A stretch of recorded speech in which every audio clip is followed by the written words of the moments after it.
I want you to close your eyes for a second. Well, unless you're driving, in which case, definitely keep them on the road. Yeah, please do. Safety first. Right, safety first. But if you can, use your mind's eye. I want you to picture this massive, incredibly bold number painted on a stark white wall. Okay, I'm picturing it. The number is 30.4%. And it is painted in this, jarring alarm bell red. Oh, wow. Okay. Yeah. Now, right next to that number, I want you to imagine a sharp, heavy, downward-pointing arrow. And this arrow is plunging straight through the heart of the icon we use to represent human progress, the Human Development Index.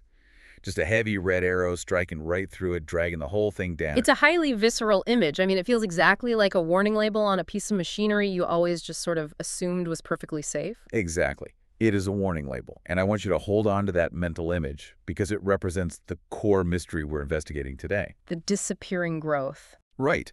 Imagine that you're building something. You're Wow. dedicating your entire life to it. You're pouring your sweat, your resources, your absolute best efforts into building a house or a business or, I don't know, an entire community. Sure. You do this for over 30 years. You cross major milestones. You get the plaques. You get the international recognition. People look at your project and they say, wow, look at what you've achieved. It's the ultimate success story. On paper, at least. Exactly, on paper. And then one day you look at the master ledger and you realize that nearly a third of everything you built, almost 30% of the value, the space, the utility of this thing you created, just vanished into thin air before anyone could actually use it. It's the ultimate vanishing act. But what makes this so fascinating is that it isn't magic. It is economics. And according to the researchers we're looking at today, it's a tragedy of structural design.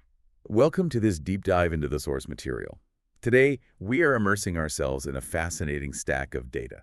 It's the Botswana Development Report, the 30 years of growth stolen by inequality. And let me tell you, the headline numbers the researchers present here are the kind of numbers that finance ministers frame and hang on their walls. Oh, absolutely. Yeah. I mean, looking at the data from 1990 to 2023, on paper, Botswana's Human Development Index grew by almost 24%. Which is huge. It is. It reached a score of 0.731. Now, in the world of global metrics, hitting that 0.731 is like a magic number because it means a nation has officially crossed the threshold into the high human development category. Which is an extraordinary achievement. We really shouldn't understate that at all. To move a nation into that tier requires, sustained multi-decade effort. It requires a highly resilient population and serious institutional commitment. It really does. Yeah. But the authors of this report present a massive caveat. They argue that this prosperous, shining headline hides a much darker, much more complex truth. Because of that red arrow we pictured earlier, Right. their data suggests that nearly one-third of those hard-won development gains never actually reached the average citizen. They were just siphoned off. The report essentially frames these gains as having been stolen, not by a specific person or, a corrupt cartel, but by the mathematical reality of a highly unequal system. And that is our mission today. We are going on a hunt. We have a massive stack of data in front of us. We're looking at spreadsheets that span from 1990 all the way to 2023. It's a lot of numbers. It is. We have the raw HDI, the inequality adjustments, the gender indices, the poverty metrics, the planetary pressure scores, just millions of data points. And our mission is to comb through this data and find the thief. What exactly drained Botswana's growth dividend? Exactly. Was it just raw, inescapable poverty, or are we looking at a much more insidious, completely invisible structural disease? So let's unpack this. And before we get into the weeds of the numbers, I want to address you, the listener, directly. You might be wondering, why should I care about macroeconomic data from Botswana? I don't live there. I don't invest there. Why does this matter to me? That's a fair question. It is. And the reason you need to pay attention to this is that this data set is an absolute masterclass in the sheer danger of relying on average metrics. It is a cautionary tale for anyone who looks at a dashboard to make decisions. Yeah, whether you're running a small business, managing a corporate team, evaluating your local city council's budget, or just trying to understand global economics. Exactly. This deep dive is going to show you exactly how top-line growth, the shiny number at the top of the executive summary, can completely mask a fundamental rot at the foundation. Averages can be incredibly deceptive. And the data from Botswana is a perfect case study for this. So let's begin at the beginning. Before we can understand what the report claims was lost, we really have to understand what was actually built. We need to establish the baseline of this 30-year marathon. Right, because if you only glance at the surface level trajectory, it looks like a textbook success story. I have the overall trend line from the report right here. We're looking at the raw HDI values, the Human Development Index. Just to make sure we're all on the same page, could you quickly remind us what actually goes into that HDI score? Because it's not just about money, right? Exactly, no. The HDI is a composite statistic created by the United Nations. It was really designed to push back against the idea that a country's success is purely measured by its GDP. Because GDP just measures the cash. Right, just the economic output. Instead, the HDI mashes together three dimensions. First, a long and healthy life, which is measured by life expectancy at birth. Second, access to knowledge, measured by expected and mean years of schooling.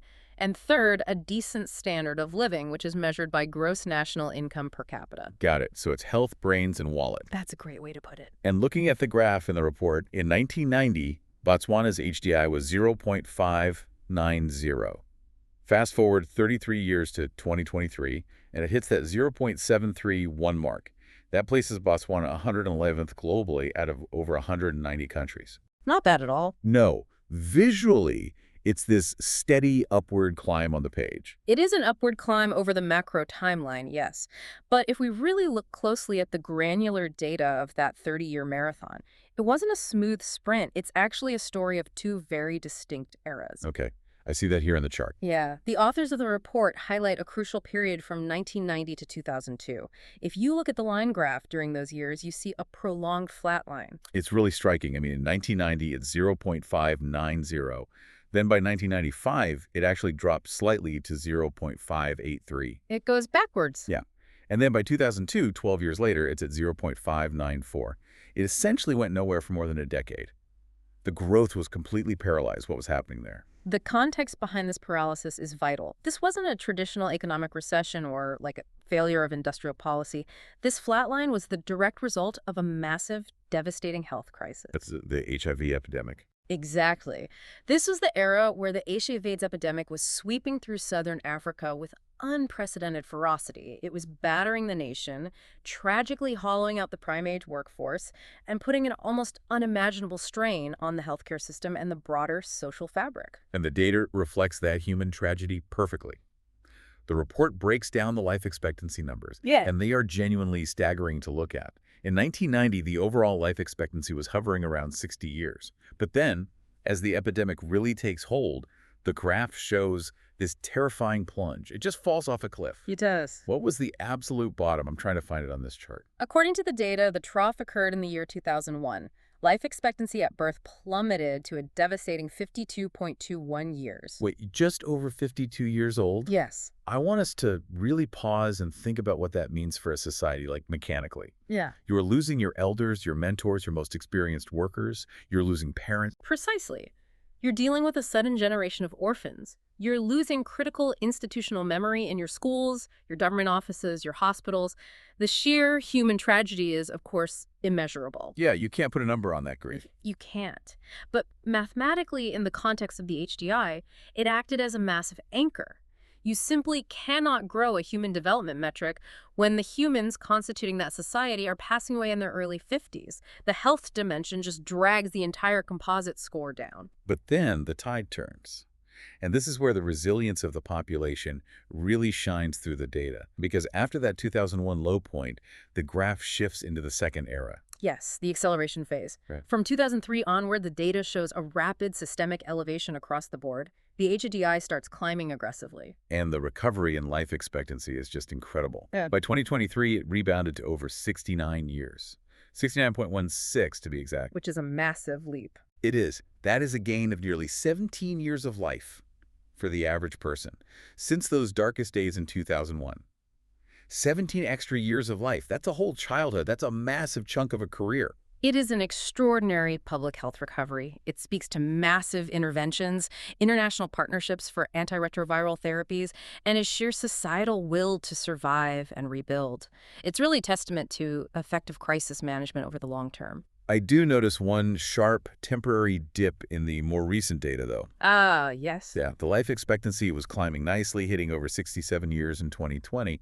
But in 2021, the report points out it suddenly drops down to about 63.3 years. That's a sudden loss of over 4 years. That drop is the distinct footprint of the global COVID-19 pandemic, and the researchers include this as a vital data point because it perfectly illustrates how inherently vulnerable developing nations are to global shocks. Right, because it's completely out of their control. Yeah, exactly. Even when a country has built up systemic resilience, even when they're on a multi-decade upward trajectory, an external shock can wipe out several years of statistical progress almost overnight. But again, the underlying resilience held. Mhm. By 2023, the data shows it bounced right back up to over 69 years. So we have this incredible story of survival and recovery in the health dimension. Now let's look at the mind, the human capital success.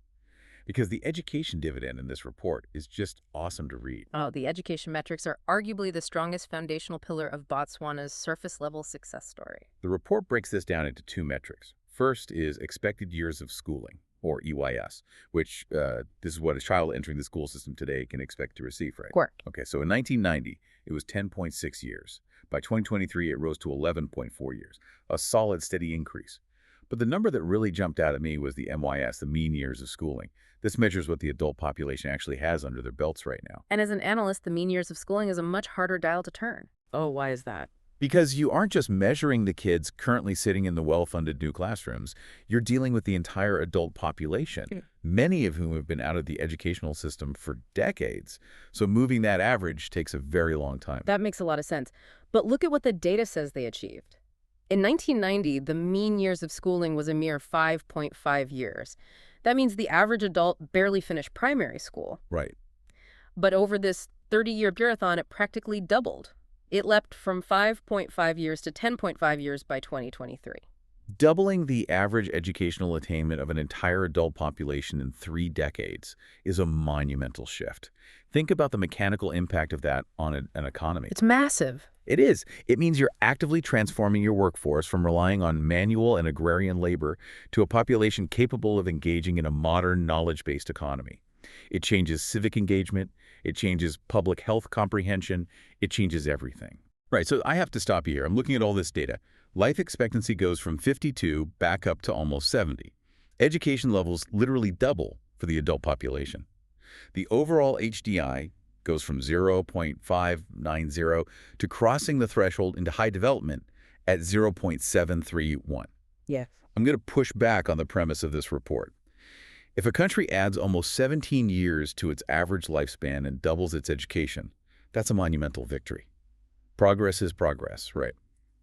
Why are the researchers framing this as a tragedy of stolen growth? Aren't they being, I don't know, a little overly pessimistic? It's a very fair question, and you're right, the absolute gains are real and they are absolutely worth celebrating. But the researchers aren't arguing that progress didn't happen, they're arguing about the distribution of that progress. The distribution. Yeah. The HDI, by its very mathematical nature, calculates a national average. It assumes that the achievements of a country are perfectly and evenly distributed among all its citizens. Right. But we know that an average can hide massive extremes. Let me give you a classic economics example. If you have 10 people in a room and 9 of them have $0 and 1 of them has $1 million, the average wealth in that room is $100,000. Wow, okay, yeah. The room looks wealthy on paper, but the lived reality for 90% of the people in that room is abject poverty. They still have $0. Exactly.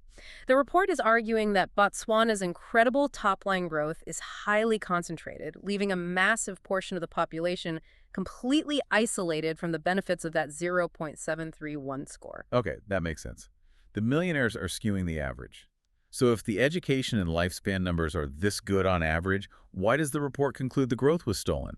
What happens when we stop looking at the average and start looking at the extremes? This is where the researchers introduce their reality check metric. It's called the Inequality Adjusted HDI, or the IHDI. Let's talk about the IHDI. How does the math actually dock points? Because it's not just a completely different survey, right? Yeah. It's taking the original HDI and applying a penalty. Exactly. It uses a mathematical concept based on the Atkinson measure of inequality. Essentially, it takes the national achievements in health, education, and income, and it discounts them based on how unequally they were distributed across the population. Oh, If a country had perfect utopian equality, where everyone had the exact same income, lifespan, and education, the HDI and the IHDI would be exactly the same number. The penalty would be 0. but they're never the same. And looking at the waterfall chart the researchers included in this report, the gap between the two in Botswana's case is a chasm. Let's look at the reveal. In 2023, the raw HDI, our shiny average number, is 0.731. Right. But once you apply that inequality penalty, once you account for the fact that some people have a lot and many people have very little, the true IHDI crashes. It plummets to 0.509.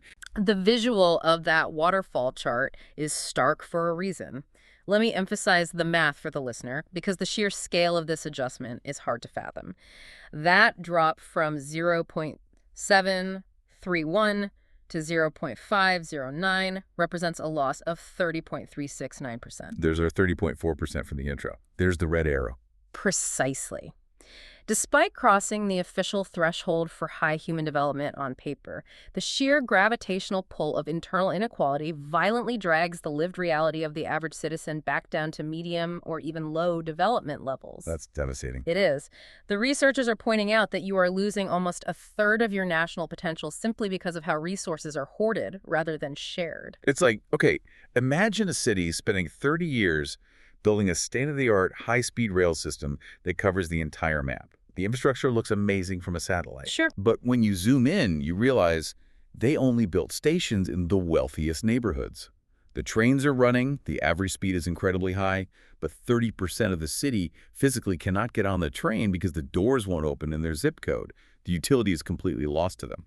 That's an excellent way to conceptualize it. And the researchers note that this level of loss, over 30%, is extremely high.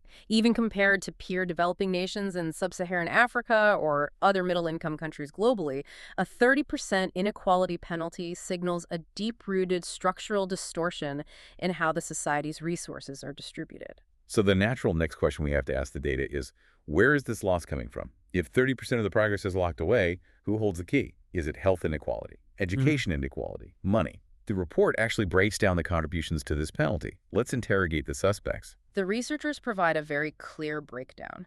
First, we have health inequality. This measures the differences in life expectancy across different demographics, differences in access to medicine, clean water, hospitals.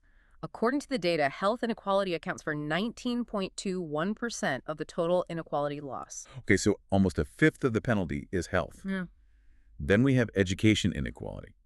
This would be the difference between the kids who go to elite, well-funded private schools and the kids who drop out because they have to work or can't afford transportation. Exactly. And the data says that accounts for roughly 23% of the loss. Which leaves the final suspect, income inequality.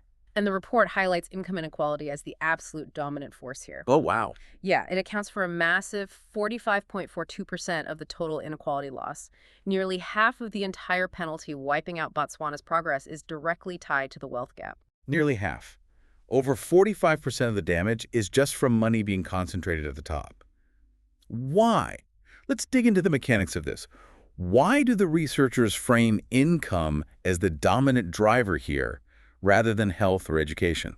Because income disparity is the engine that drives the other inequalities. The researchers frame it this way because it creates a vicious, inescapable cycle. How so? Think about it mechanically at the household level. When nearly half of your national inequality penalty comes from the wealth gap, it means that the poorest quintiles of your population simply cannot afford to buy their way into better health care. Oh, I see. So the 45% income penalty actively feeds the 19% health penalty. Exactly. And the same goes for education. If a family has no disposable income, they cannot afford to keep their children in school longer, they can't pay for the tutoring or the internet access or even the transport to get them to a better school district. So the income penalty feeds the 23% education penalty too. Right. It's not just a standalone metric, it's the root cause. I want to pause really quickly because the report mentions GNI per capita using something called PPP.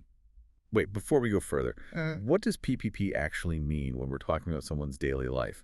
Because they throw this term around when discussing income, and I want to make sure we're clear on it. Yes. PPP stands for Purchasing Power Parity. It's a crucial concept in economics. If you just convert a worker's salary in Botswana to US dollars using the standard exchange rate, it might look incredibly low. Right. But a loaf of bread or a doctor's visit also costs significantly less there than it does in New York or London. PPP adjusts the income figures to reflect the actual local cost of living. It allows us to compare apples to apples globally. That's super helpful. So when the report says the income is highly unequal in PPP terms, it means the actual purchasing power, the ability to buy food, shelter, and services is massively skewed regardless of the exchange rate. That makes total sense. Thank you. So if you have extreme income inequality in terms of actual purchasing power, you effectively cap the nation's true potential. You're leaving millions of brains uneducated and millions of bodies unhealthy, purely because they lack the capital to participate in the systems that the state has theoretically built. Exactly. The raw HDI says, look at our great schools and hospitals. The inequality-adjusted HDI says, yes, but half the country can't afford the bus ticket to get there. That is the exact dynamic the report is highlighting. It is a brilliant illustration of how concentrated wealth gatekeeps basic human development. But if wealth inequality is the main symptom, the report suggests we need to look closer at the demographics. Yeah. We need to see exactly who's being left behind, who is locked out of this 0.731 high development paradise. Yes. And this leads us to what is easily the most fascinating and frankly jarring paradox in the entire data stack. The researchers call it the false balance of gender development. This is where the data requires a very sophisticated reading because at first glance, the numbers tell a very comforting, progressive story. They really do. Let's introduce the next metric the researchers use, the Gender Development Index, or the GDI. Now, the GDI is a ratio and compares the basic HDI of women to the basic HDI of men. Right. If the GDI is exactly 1.0, it means men and women have identical human development scores. Perfect equality. So we look at Botswana's GDI for 2023. The number of the report is 0.997. A near perfect score. To the untrained eye, to a journalist just writing a quick headline, a 0.997 means you did it. Equality achieved. It looks fantastic on a billboard. Right. In fact, looking at the radar chart of global rankings in the report, Botswana ranks 36th in the entire world on the GDI. That is top-tier global performance. The data even shows that expected years of schooling for females, which is almost 11.8 years, is actually slightly higher than for males, who are at 11.1 years. That's impressive. And women are living longer. To 71.6 years compared to men at 66.6 years, everything looks incredibly balanced. It looks balanced, but the researchers argue that this is a statistical mirage, and we have to unpack why that illusion exists. A mirage. How? Well, the GDI is a very blunt instrument. It only measures what economists call basic capabilities. Can women go to school? Yes. Do they live as long as men? Yes. Can they earn a basic subsistence income? Yes. Okay. But basic survival and basic participation in the classroom is not the same as equality of power. And this is where the researchers bring in the heavy machinery. They juxtapose the GDI against the Gender Inequality Index, the GII. Correct. The GIA is designed to look much deeper. It doesn't just look at whether you're alive and literate. It measures empowerment and reproductive health. Oh, those are very different metrics. Very different. It measures the structural barriers that hold women back from actually leading and safely navigating the society they live in. And when you look at the GII, Botswana's hidden structural flaws are laid bare. The report highlights the health rift first, and this is quite literally life and death. The reproductive health data has terrifying flashing warning lights. I'm looking at the maternal mortality ratio, the MMR. This is the number of women who die from pregnancy-related causes per 100,000 live births. A critical metric. According to the data, in 2023, the MMR in Botswana remains alarmingly high at nearly 186, 185.89, almost 186 women dying for every 100,000 births. To contextualize this for the listener, a country that has officially crossed into high human development should not have an MMR approaching 186. What is it usually in highly developed nations? In highly developed nations, that number is often in the single digits or the low teens. Nearly 186 is not just a statistic. It is a reflection of extreme systemic risk for women during their most vulnerable biological moments. It speaks to a lack of emergency obstetric care, poor rural health infrastructure, and severely underfunded maternal initiatives.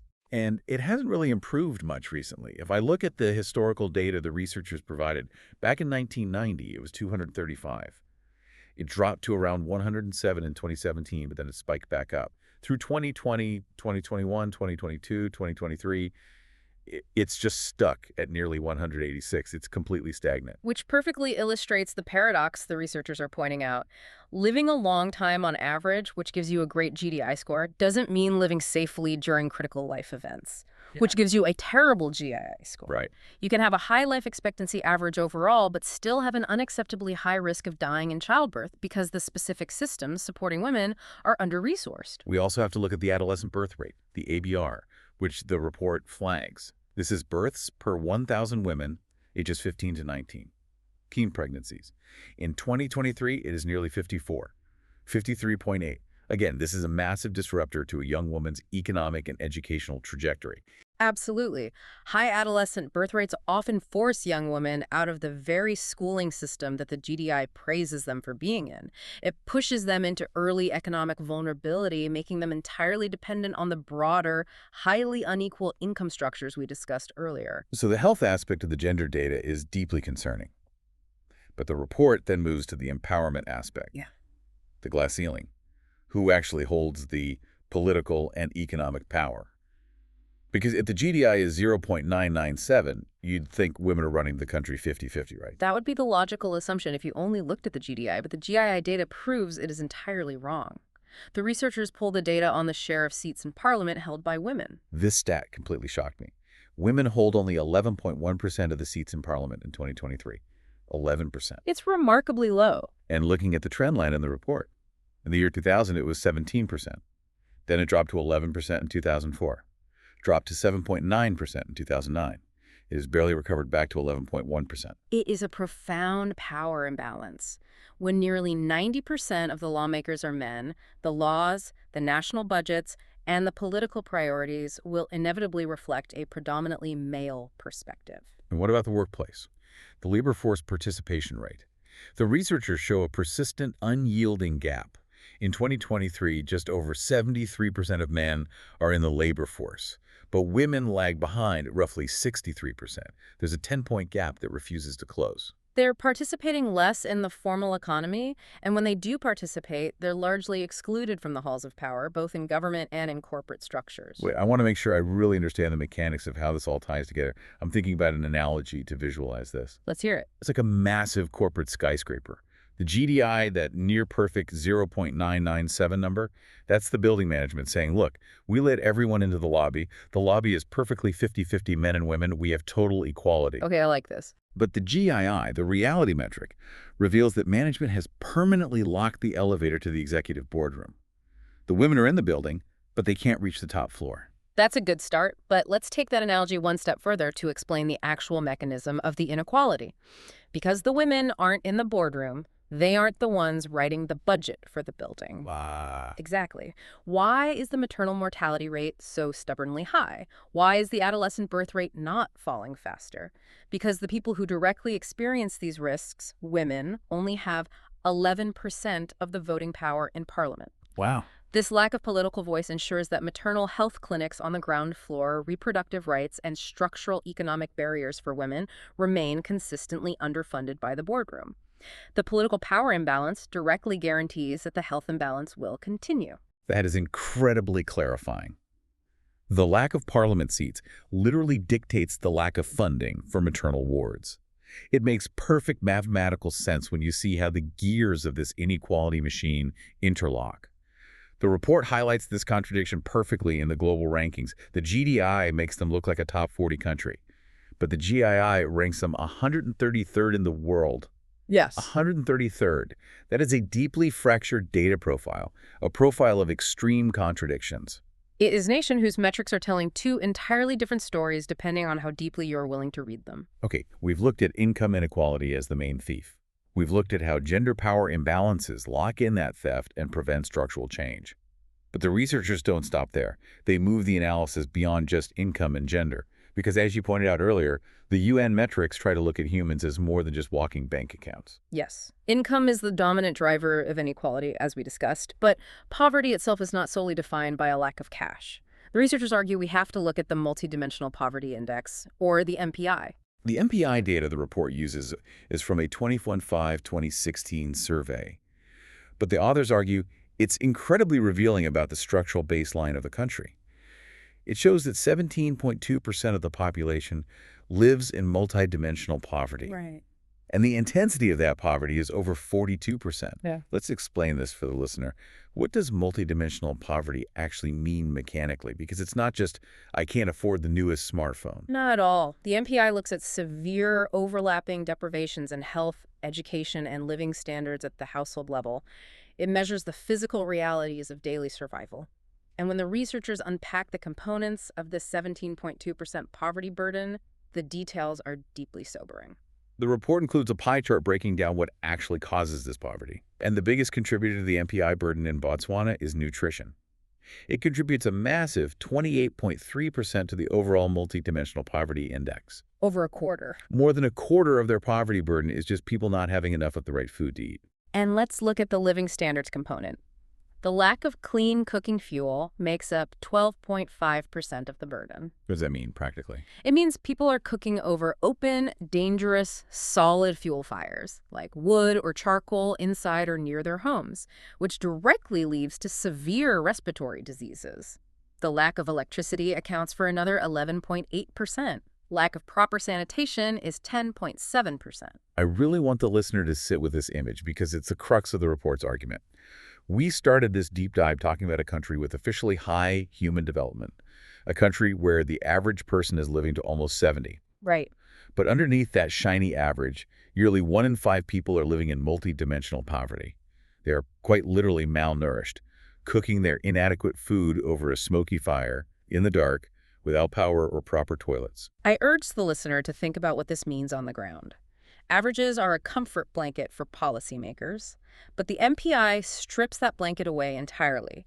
It forces you to look at the lived reality of the marginalized.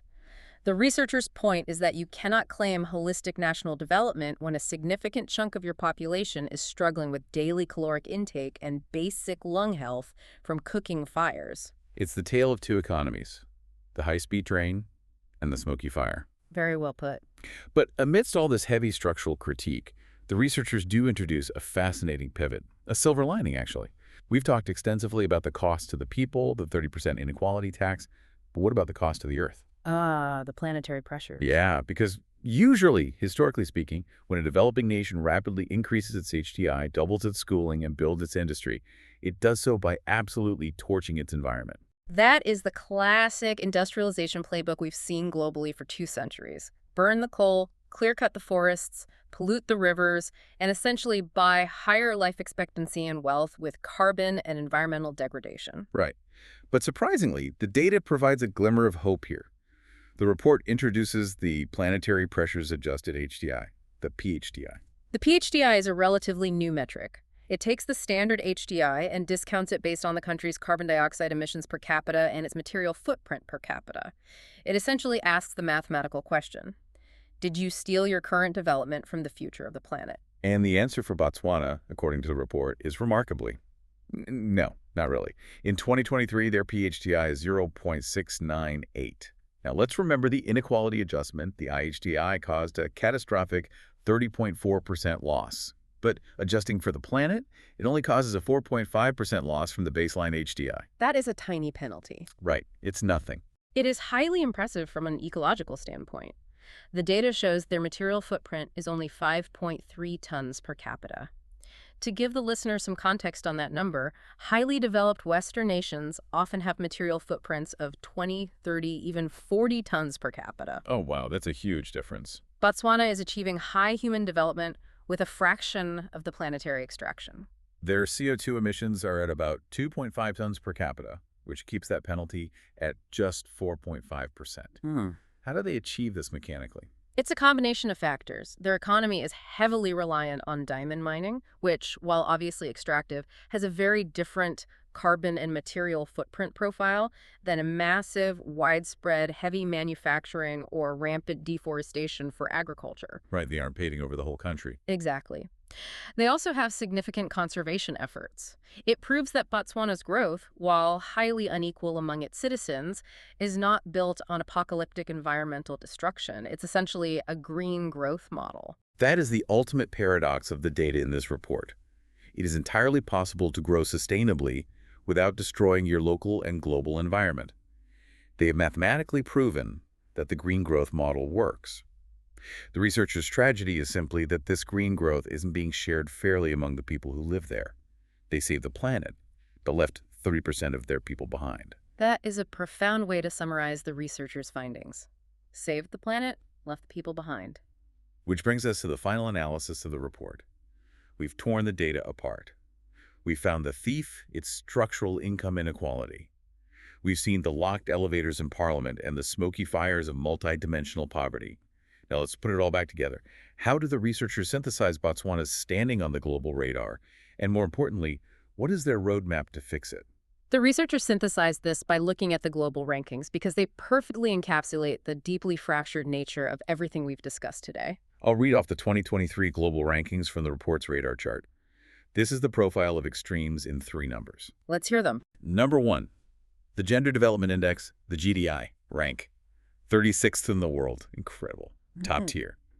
Number 2, the Human Development Index, the HDI rank, 111th in the world. Mediocre. Middle of the pack. And number 3, the Gender Inequality Index, the GII rank, 133rd in the world. Abysmal. Trailing far behind. When you plot those 3 coordinates, 36, 111, 133, you see a nation that has mastered the foundational basics but failed at the institutional structures. How so? Well, they can successfully get girls into school, driving that GDI rank up to 36, but they cannot protect them in childbirth or empower them in the political boardroom, dropping them to 133. And the report argues that this structural imbalance of gender power, combined with the massive wealth gap, is the ultimate anchor holding the entire nation's baseline HDI down at 111. So how do they find the missing 30%? How do they reclaim the stolen decades of growth? Based on the source data, the researchers lay out a 4-point recovery plan, a blueprint for fairness. Let's walk through these, but I really want to focus on how these would work, not just what they are. Absolutely. The first point in their plan directly addresses the dominant driver. Why? They must fix the allocation mechanism. Because of the income inequality. Right. Income inequality is responsible for over 45% of the inequality loss. The researchers argue you cannot close the health or education gaps until you close the wallet gap. Right, because if people can't afford the bus fare, the new hospital doesn't matter. So how do they fix the allocation? It requires aggressive wealth redistribution policies. Mechanically, this means implementing highly progressive taxation on the wealthiest brackets and the most profitable industries, and then funneling that revenue directly into strengthening the social safety net. So universal basic income, that sort of thing. Or cash transfer programs, heavy subsidies for the poorest quintiles so they have the actual purchasing power, the PPP we talked about. To participate in the economy, you have to raise the financial floor. Point 2 of the researchers' plan, reproductive health interventions. We talked about how unacceptable that nearly 186 maternal mortality ratio is. How do they mechanically drive that number down? You have to target the funding. It means taking healthcare resources and driving them directly into grassroots and rural medical infrastructure. Not just big city hospitals. Exactly. It's not just about building a massive, shiny, state-of-the-art hospital in the capital city. It means ensuring every rural clinic has emergency obstetric care, trained midwives, and reliable transport for complicated deliveries. You have to bring the care to where the risk actually is. Point 3, shatter the workplace gates. You cannot run a modern, equitable economy with only 11.1% of your parliament being women. The boardroom elevator has to be unlocked. How do they force that change? The report implies this requires immense political will. Mechanically, this often requires systemic shocks to the status quo, such as implementing strict gender quotas for parliamentary candidate lists. Just force the number up. Yes. It means actively legislating equal pay and enforcing anti-discrimination laws to force open high-paying industries, which helps close that 10-point labor force gap. You literally have to rewrite the rules of access to power. And finally, point 4, precision poverty alleviation. The researchers argue you have to attack the multidimensional poverty index at its absolute root. If over 28% of your poverty is driven by malnutrition, then food security must become a national security priority. Precisely. Mechanically, you can't teach a starving child no matter how many years of schooling you offer them. And a sick worker breathing in smoke from a cooking fire can't earn a competitive wage. It's just biologically impossible. It is. Fixing the nutrition pipeline, subsidizing clean cooking fuels, and expanding rural electrification immediately lifts the lived reality for the bottom 17% of the country. It attacks the specific deprivations holding them down. It is a clear, incredibly data-driven roadmap. The numbers show exactly where the leaks are in the system. They just need the political plumbing to fix them. And that requires the people in power, the ones currently sitting in the boardroom, to voluntarily share that power, which is historically the hardest part of any development journey. So let's step back. We've spent this time swimming in percentages and indices and mortality ratios. We've looked at 30 years of history through the highly specific lens of a macroeconomic spreadsheet. What is the ultimate takeaway from this report? I will leave you with the synthesis of the researcher's thesis. The true fundamental purpose of human development is not to boost an average mathematical value on a UN dashboard. It's not just a high score in a video game. No, it isn't. A country is not a corporation trying to maximize a quarterly earnings report. The purpose of development is to ensure every single individual has the opportunity to taste the fruit of that growth. Botswana spent the last 30 years proving that it knows how to grow. That's undeniable. It survived a horrific health crisis, it doubled its adult education, it increased its lifespan, and it did so with a tiny 4.5% planetary penalty. It knows how to grow. The authors of this report argue that the next 30 years must be spent proving its commitment to fairness. Because as this massive stack of data unequivocally shows, without fairness, growth is just an illusion. It is a statistical ghost. Wow. Without fairness, growth is an illusion. That is the perfect distillation of the report we've looked at today. Thank you for joining us on this intensely tailored deep dive into the shadows of macroeconomic data. We've taken a lot of dense information, from purchasing power to parliamentary quotas, and hopefully made the invisible structural forces shaping an entire nation visible to you. The data is always trying to tell a deeper story, if we are just willing to look past the comfort of the averages. And speaking of looking past the averages, I want to leave you, the listener, with a final lingering question to mull over. We've just seen how this report uses incredibly precise metrics, spreadsheets full of them, showing exactly how and where 30.4% of a nation's progress was quietly siphoned away by inequality. It's all meticulously documented. Down to the decimal point. Right. Now, imagine if a perfectly honest, multidimensional index were applied to your own life today, or applied to the company you work for, or your local community. If we ran the raw numbers on your world, what invisible inequality taxes would you discover are quietly stealing your collective potential? And more importantly, who around you is paying the heaviest price for it?